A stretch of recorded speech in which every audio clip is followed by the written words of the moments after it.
Buenos días, queridos amigos, ¿cómo estáis? Bienvenidos al segundo capítulo de un curso sobre el yo y lo humano. Ayer tuvimos la oportunidad de hablar de los estados del ser, una indagación sobre los estados del ser, donde, a modo de breviario, hablamos de lo siguiente. Como seres humanos experimentamos tres estados, el de vigilia, sueño y sueño profundo o sin sueños.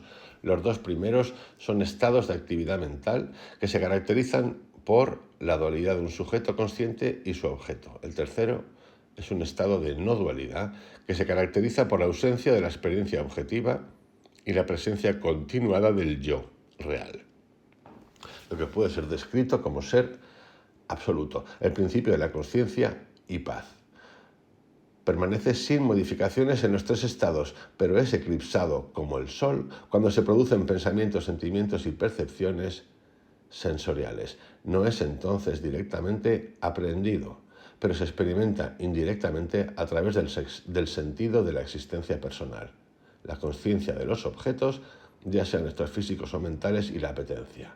Como objetivo final es siempre el cese del deseo, es decir, la paz incondicionada. Y después de eso, en la parte final del capítulo, estuve un ratito hablando acerca de ese espacio que es una casi técnica de meditación, casi no una técnica de meditación, donde observábamos el espacio que hay entre pensamiento y pensamiento, y también cuando inhalábamos y exhalábamos ese espacio que ocurre, que se detiene todo, que es el acto de presencia, y que os invitaba a que no solamente digáis que sí, porque yo lo he dicho, alguien más lo ha dicho, mucha gente más lo ha dicho, sino que lo experimentéis y que todo lo que experimentéis en vuestra vida sea producto de un proceso de no porque lo haya dicho tal, sino porque tú te has tomado el tiempo, valga la redundancia, de este canal, de experimentarlo.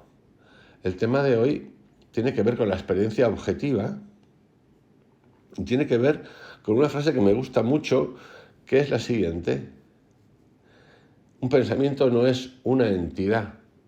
A veces los pensamientos que tenemos son tan potentes, sobre todo los cabronarros, que pensamos que son algo sólido, como los pilares de una supercatedral de estas, del siglo XVII y XVI. Pero sólidos, sólidos. Luego, claro, vemos al día siguiente, quizá muchas veces incluso más tarde, semanas más tarde y a veces hasta años más tarde, que de ninguna manera eran así. Así que vamos a continuar con este segundo capítulo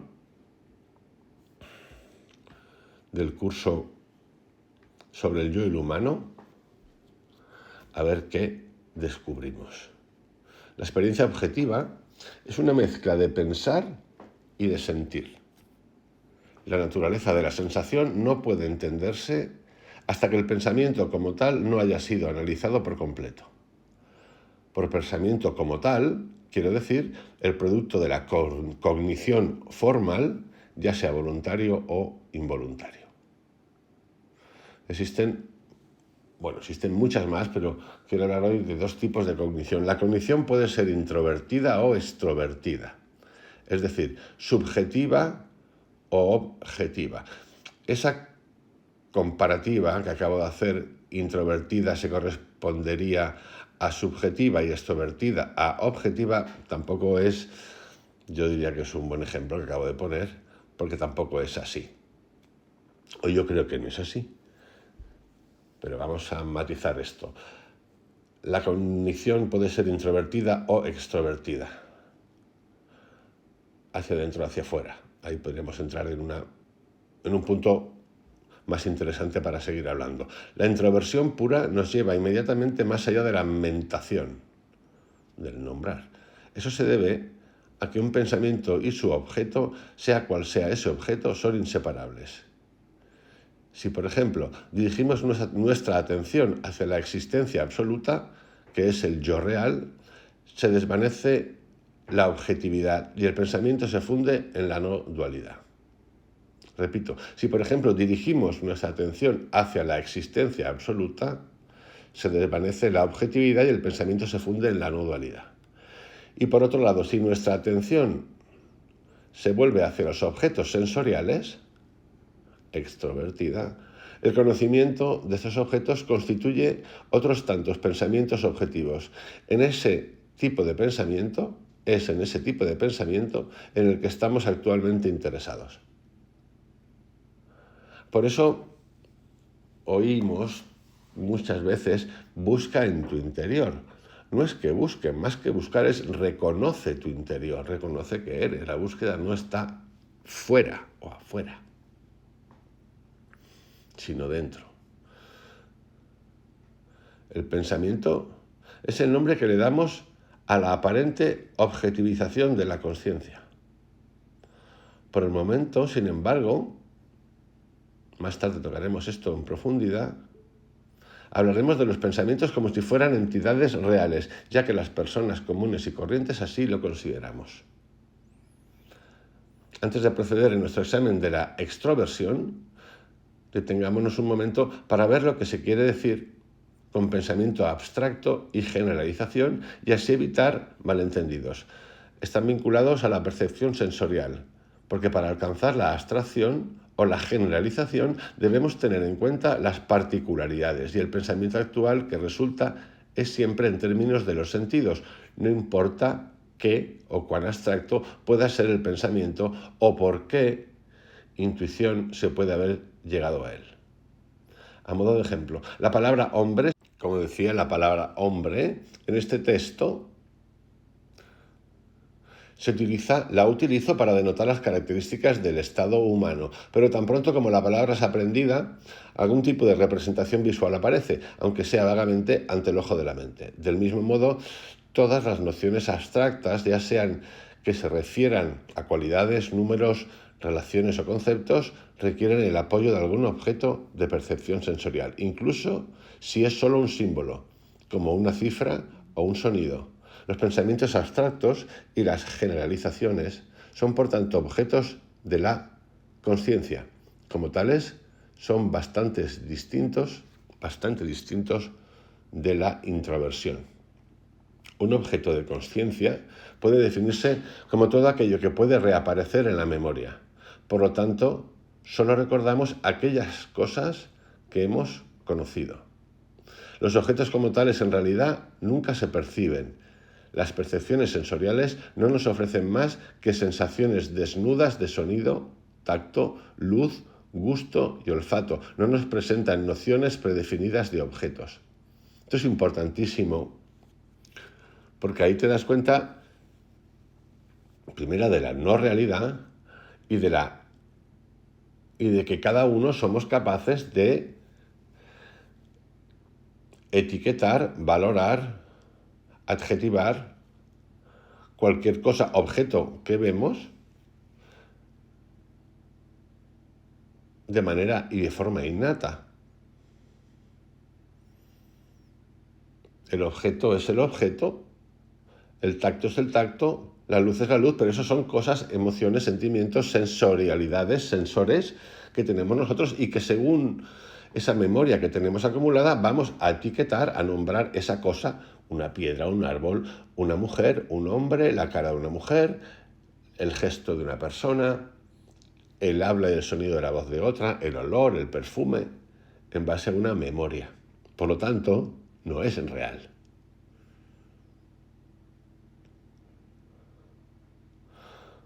Repito, los objetos como tales en realidad nunca se perciben. Las percepciones sensoriales no nos ofrecen más que sensaciones desnudas de sonido, de tacto, de luz, de gusto y de olfato. No nos presentan nociones predefinidas de objetos.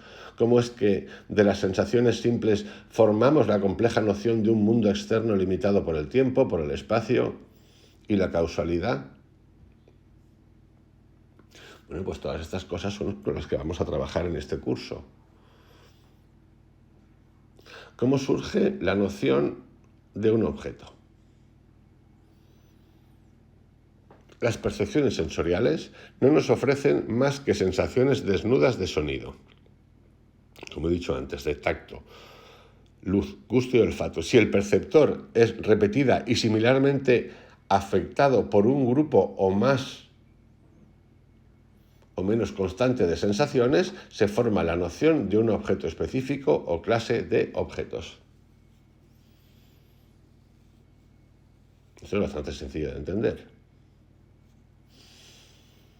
En el momento en que nos vemos afectados por educación, por formación, por química, por lo que sea, por un grupo más o menos constante de sensaciones, se forma la noción de un objeto específico. Creemos que nosotros formamos la noción, sería mejor decirlo así, de un objeto específico. La luz es inseparable de, y por tanto una con, el acto de ver. El sonido es inseparable de, y por tanto uno con, el acto de oír. Un mismo estímulo puede dar lugar a sensaciones de sonido en el lenguaje de los oídos o de tacto, luz, sabor y olor en el lenguaje de la piel, los ojos, la lengua o la nariz. Pero esto no quiere decir que lo que estimula la percepción sensorial tenga existencia real aparte de ser percibido. De hecho, en vídeos anteriores os puse el ejemplo y la práctica que hicierais lo siguiente. Alguien que no habéis visto, que no conocéis, si tenéis la oportunidad, o incluso lo podéis hacer con alguien que conozcáis. Escucharlo sin ver. Este ejemplo lo tenéis cuando escuchamos a alguien, esto antes que había radio y televisión, radio todo radio, por la radio, que te gustaba su voz o te llamaba la atención o lo que fuera, tú te imaginabas, a mí me ha pasado muchísimas veces, alto, con pelo, resulta que era bajito y sin pelo. Estas cosas ocurren. ¿Cómo percibimos a través de los 5 sentidos? Individualizarlos. Y veis que vais a ver como 5 personas distintas. Lo que hacéis el ejercicio de juntar todo con conciencia y vais a ver lo que ocurre. Ese es el ejemplo.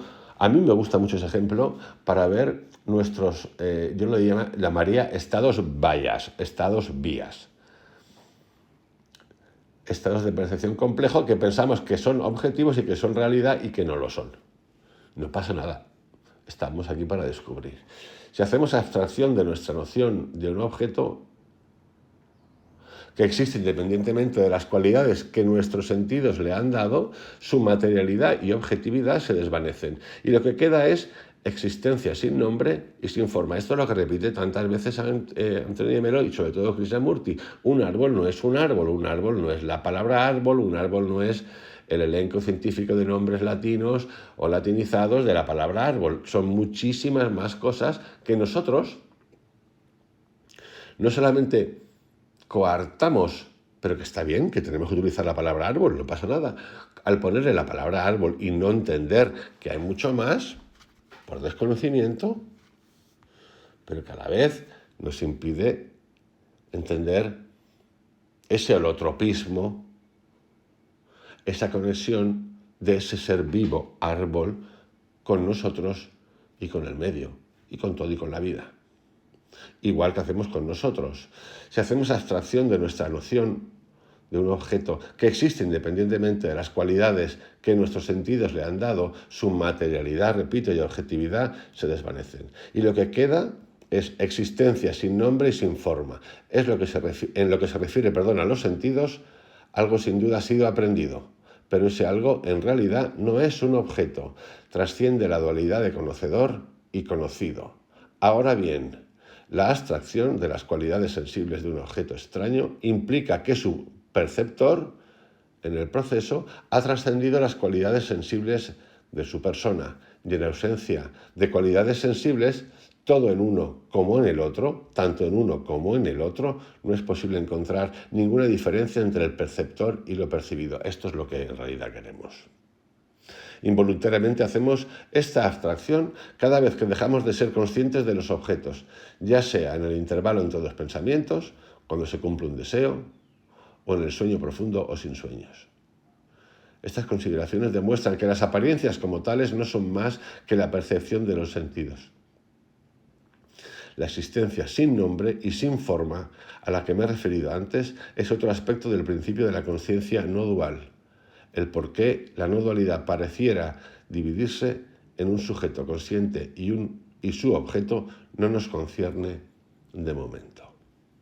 Vamos a ver ahora un poquito más la unidad del perceptor y lo percibido, porque hasta ahora digamos que estábamos en el otro lado, el perceptor y lo percibido, el observador y lo observado, esa cosa ahí que, como definieron los bipolaridad. A mí me recuerda mucho lo del observador y el observado a la bipolaridad. Yo creo que somos polipolares, o hemos sido, sí, o somos polipolares, más que bipolares. Ahora vamos a la unidad del perceptor y lo percibido.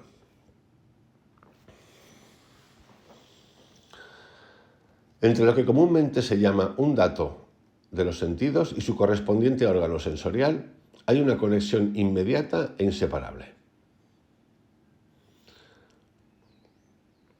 La naturaleza de la facultad visual es manifestar formas y colores. De la facultad auditiva es manifestar sonidos.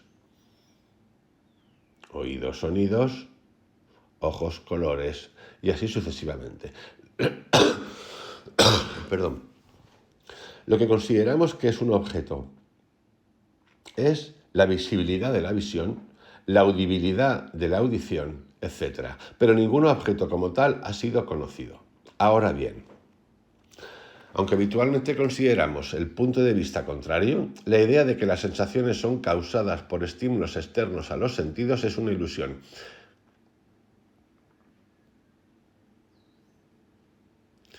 Tratemos de imaginar por un momento el tipo de mundo que sería si nosotros tuviéramos, en lugar de 5, solo 4 sentidos y que, por ejemplo,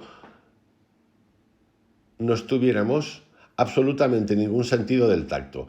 Sin duda, no sería el mismo mundo cuya existencia real ahora damos por sentado. De nuevo, el ejercicio de escuchar y percibir y etiquetar, dejar etiquetar a una persona solamente sintiéndola, escuchándola, percibiéndola a través de un sentido cada vez. El oído, el olor, el tacto, el perfume.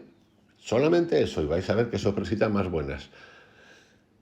Es un ejercicio maravilloso. Nuestra noción de los objetos no puede, por tanto, separarse de los actos de oír, tocar, ver, gustar y oler. Más aún, nuestro análisis de la vigilia y del sueño nos ha demostrado que cuando estos dos estados se ven desde la posición ventajosa de la consciencia, que es común a ambos, no se distinguen. La experiencia de cada uno de ellos es un producto mental. En estas circunstancias, no hay en ningún momento ningún estímulo externo para los sentidos.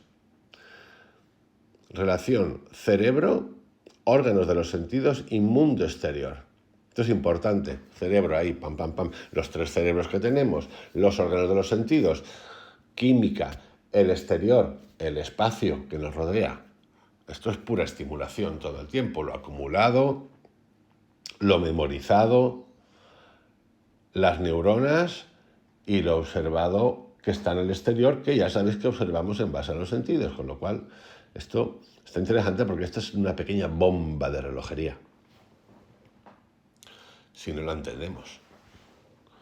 Un fenómeno característico de la relación entre el cerebro, los órganos de los sentidos y el mundo exterior es el de la proyección. Aunque las sensaciones son apreciadas como resultado de los cambios de las células del cerebro, se sienten como si tuvieran lugar más remotamente. El tacto es proyectado a la superficie de la piel, el sabor a la boca, mientras que nosotros consideramos que la vista y el sonido proceden de los alrededores. Son, por así decirlo, ilusiones convencionales establecidas en la infancia, porque en realidad nuestras sensaciones son las meras máscaras y símbolos de la realidad, que se filtra a través de nuestro aparato de impresión sensorial. La naturaleza particular de una sensación es determinada por el órgano receptor y no por el estímulo. En el primero de estos pasajes se encuentra la confirmación desde el ámbito de la ciencia empírica de que la apariencia como tal no es más que los sentidos de percepción, aunque su autor probablemente no tenga esta intención. En este punto debo definir la realidad, ya que el término acaba ahora de ser introducido. Defino la realidad como aquello que trasciende el cambio. El análisis del sueño profundo muestra que esta realidad inmutable es el yo, el yo siendo esa única consciencia en la que los muchos y variados aspectos de la experiencia objetiva van y vienen. Ahora bien, es cierto que nuestras sensaciones son meras máscaras y símbolos de la realidad. Sin embargo, habiendo definido la realidad, me gustaría añadir que no podemos tener un conocimiento objetivo de la realidad que para nosotros es idéntica a no dualidad. En realidad, todo empezaría por un proceso de entender cómo funcionan los sentimientos, las emociones, las sensaciones, el gusto, el tacto, la vista, el oído. Digamos que hacer un ejercicio como de disociarlos, que no disociarlos, como percibo solamente con el oído, como percibo con el tacto, como percibo con el gusto, como percibo la realidad. La realidad puede ser una persona, por eso podemos hacer el ejercicio todo el tiempo. Un objeto, un bosque, un paisaje, una mesa, un vaso de vino, lo que te dé la gana. Luego, unificarlo. Ahí nos resultaría súper fácil identificar cómo estamos, lo que llamo bias, condicionados por 1000 historias. Genéticas, químicas, biológicas, educativas. Si tú cuando eras pequeña, has tenido o recuerdas un olor determinado y ese olor determinado sonoramente, olor sonoro, ¿no?, va asociado con un tono de voz feo o amargo o no me gusta eso o qué mal olor o lo que sea, eso seguramente es un ejemplo, se te puede grabar en el cuerpo, las neuronas recordarlo, y de mayor, ante una circunstancia en la que aparezca un sonido similar o parecido o igual y asociado, por ejemplo, con un perfume o olor parecido o similar, te va a traer, no tengas ninguna duda, recuerdos, opiniones, etiquetados acerca de lo que estás viendo, totalmente vías. ¿Es lo que ves? No. Es lo que vemos a través de lo experimentado. Esto es lo importante. A veces hay gente que explica las cosas súper sencillas. Por ejemplo, el David Hawkins. Muy sencillas.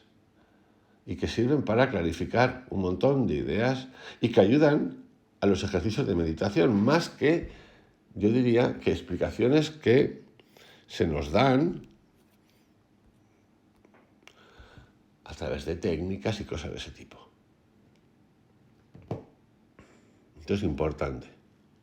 Yo recuerdo cuando me explicaban tensa todo el cuerpo, suelta, pues estuve como años haciéndolo y dije, puta, esto de tensionar los huevos.